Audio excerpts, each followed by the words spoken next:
எங்களுக்கு வந்திருக்கிற சோதனை என்னண்டா, மதரசாக்களை எல்லாரும் கொண்டு போய் ஒப்பிடுறாங்க பாடசாலைகளோட. இது ஒரு பெரிய முசீபத்தா இருக்கு. ஒப்பீடு செய்யறது பாடசாலைகளோட. அதனால அதை போல இதை ஆக்க பாக்குறாங்க. இது பாடசாலை அல்ல, காலேஜ் என்று பெயர் வச்சதால இது பாடசாலை அல்ல. பாடசாலை அதன் பணிகளை செய்து கொண்டிருக்கட்டும்.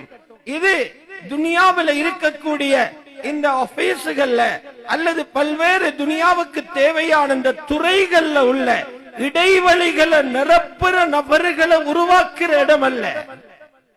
மதரசாக்கள் எங்கட ஷரீஅத்தை பாதுகாக்கிற காவலாளிகளை உருவாக்குற இடம், தொழிலாளிகளை உருவாக்குற இடம் அல்ல.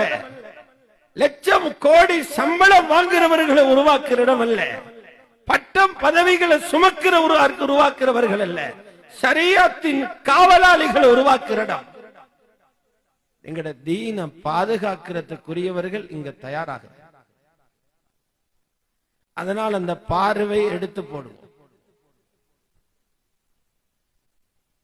அப்ப மதரசா எங்கட ஷரீஅத்தை பாதுகாக்குதுண்டா, இந்த மதரசாவை பாதுகாக்கிறவர்களுக்கு என்ன கிடைக்கும்?